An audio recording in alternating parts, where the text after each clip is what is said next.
Hello and welcome to this winter version of the Soul Indulgence Show.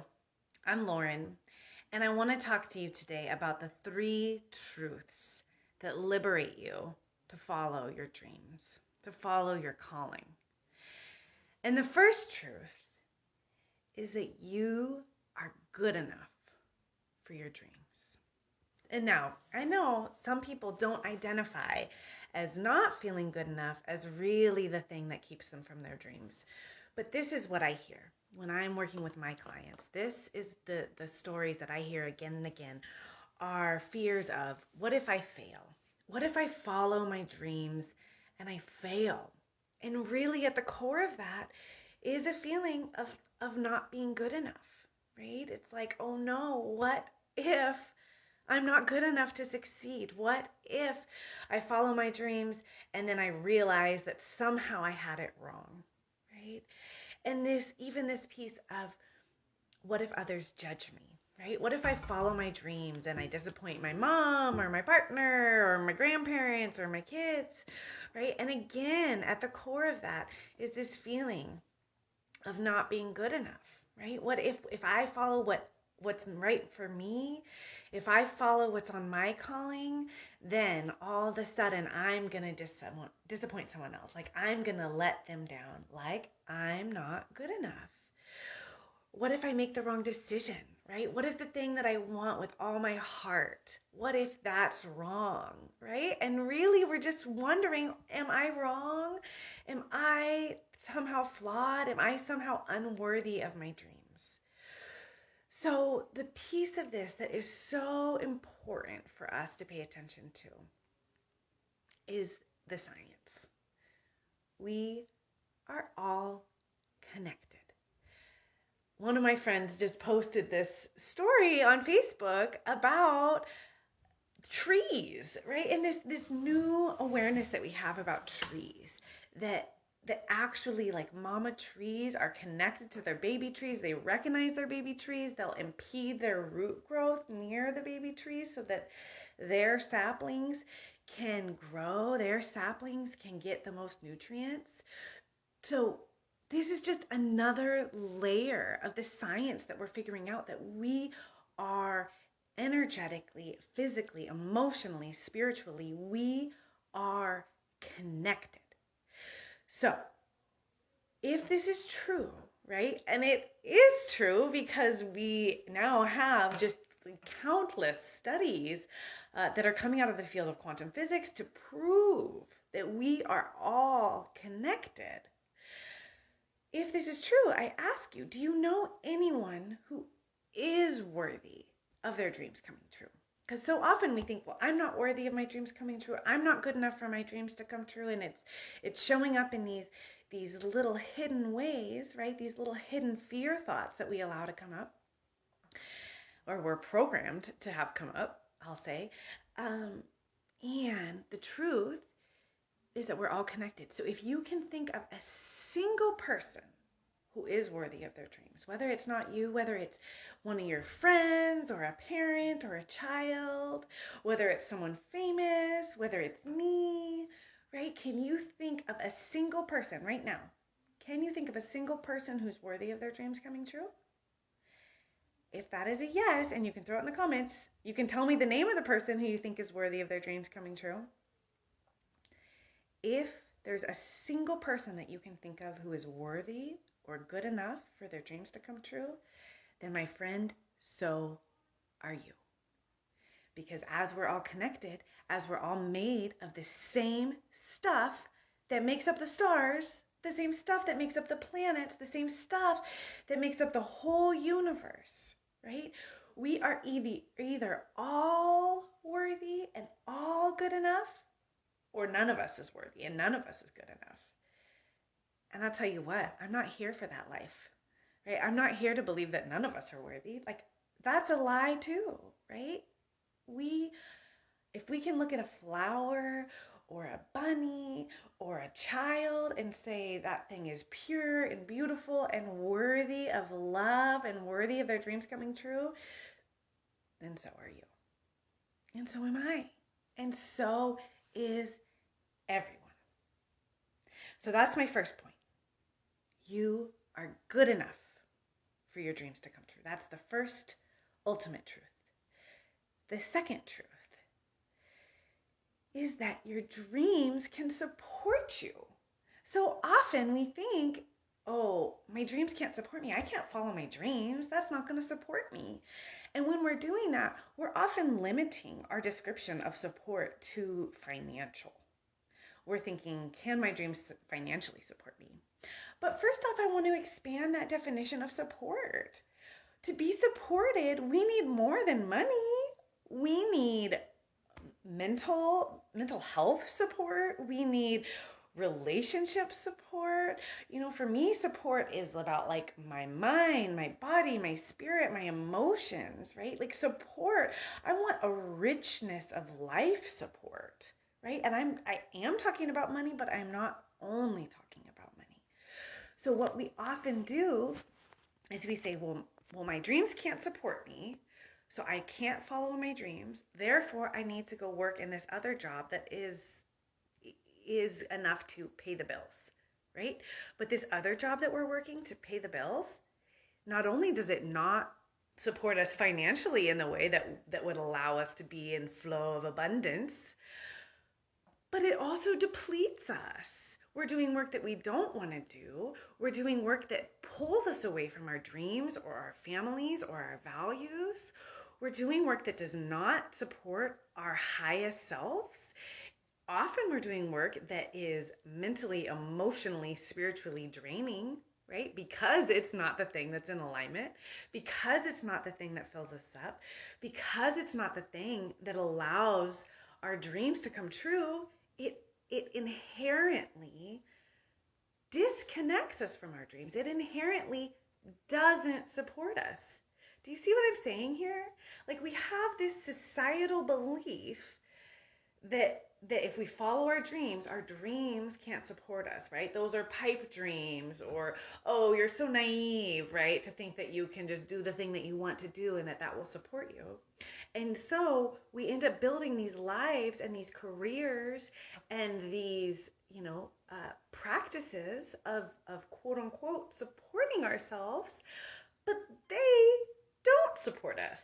They leave us depleted. They leave us exhausted and just struggling and having to sacrifice. And then at the end of the day, well, of course we don't have the energy to follow our dreams because we're so tired, essentially, from not following our dreams.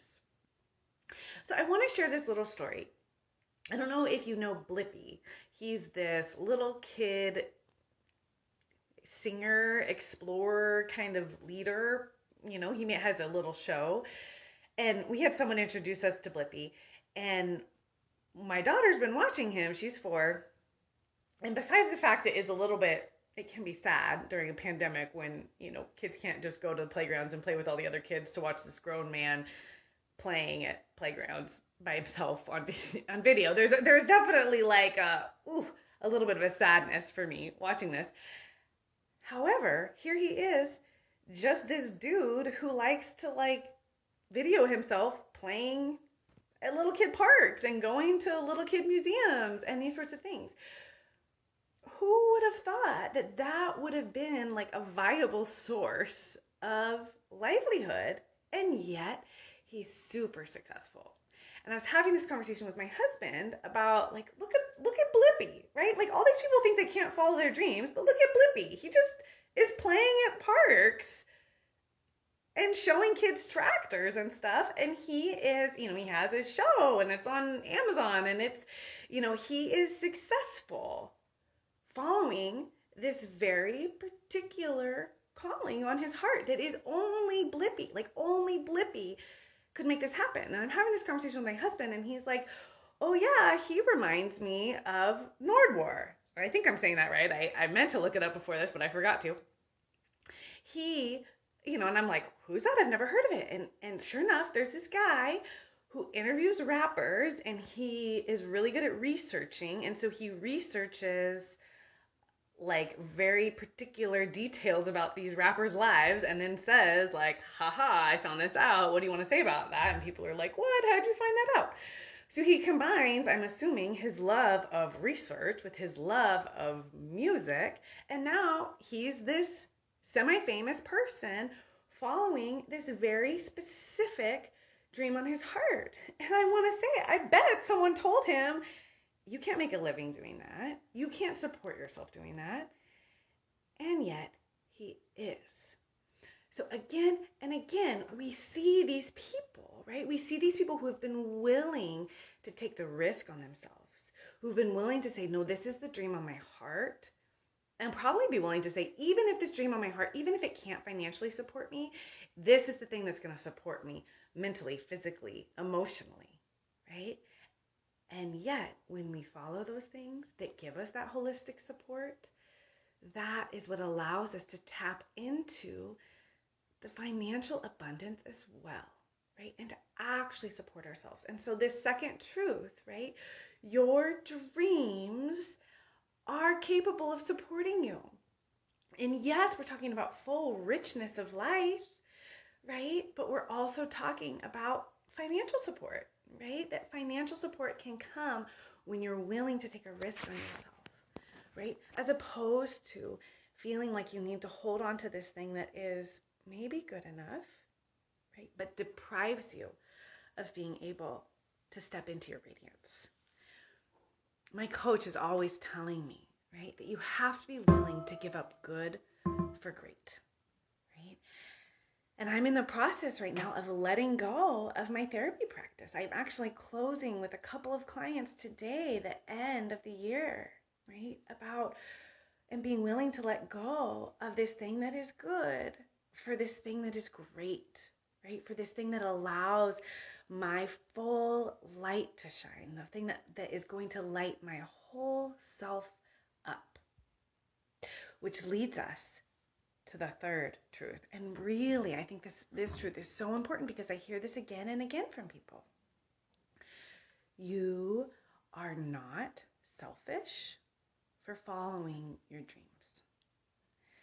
Now, we could spend years, right, dissecting the patriarchy, right, and capitalism and all of the societal and family and cultural beliefs that have brought us to believe that we are selfish for following our dreams. But that is not true, right? So when we think about this, following this, like, well, maybe this life can work for me and I'll kind of sacrifice and I'll kind of struggle and I'll kind of make it happen. I'll work a job that's not uplifting me. I'll work, hours that aren't the hours that I want to work. I'll work for pay that I know is not the pay that I really want and really deserve, right? When we do this, then how are we showing up to our friends and family? We're showing up depleted. We're showing up as dimmer versions of ourselves, right? We're showing up as frustrated and tired and overworked and over-efforted and exhausted, right? Like, we're not showing up as our truest self, as our highest self, as our brightest self for the people that we love. And again, back to science, we now have all these studies that show that when parents follow the callings on their hearts and when they lift themselves up and do the thing that they want to do, and they find their path and they find their calling and they allow themselves to follow it, their children do better. Their children believe more in their dreams. Their children end up more successful, right? Because they've seen their parents do it, right? And so when we think about being selfish, right? Like, isn't it more selfish, right, to not follow your dreams, right, because you're scared, than to say, you know what, I'm going to take a risk on myself and I'm going to follow this calling on my heart and see what unfolds.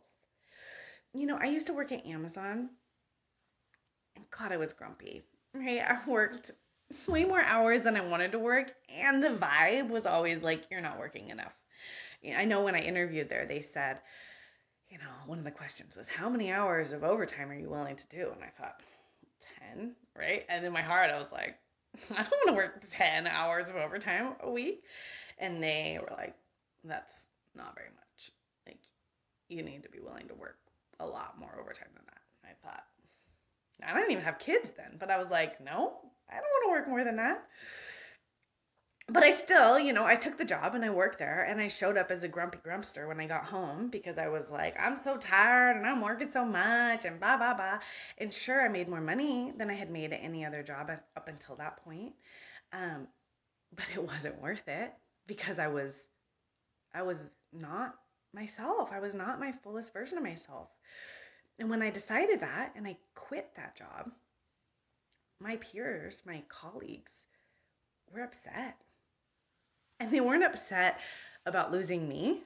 And they weren't upset about, my work quality, right? Of losing me, right? Because I didn't really want to be there, right? There's other people who are capable of doing the same work that I was doing. They were upset because I was poking a hole in their theory, right? They believed that they had to keep grinding. They believed that they had to keep churning and burning and working all these crazy overtime hours because that's what success meant. Because that's what you did. Like, you found a job. Oh, we were so lucky that we were hired at Amazon. We should be so grateful that we would want to just pour our whole selves into that, even if it wasn't the exact dream that was on our heart. And when I said I was leaving, I could tell that people were like really uncomfortable with it. Like, why would you leave? Right? Like this is a good job, right? But it wasn't a good job for me. It wasn't right for me. It kept me small. It kept my light dim. Now that I've grown into my path, my calling, right? That I am a coach. I'm an inspirational speaker. I'm here to share messages to the whole world. I'm here to help people believe in themselves so that they can follow their dreams. And I get to be an example of that.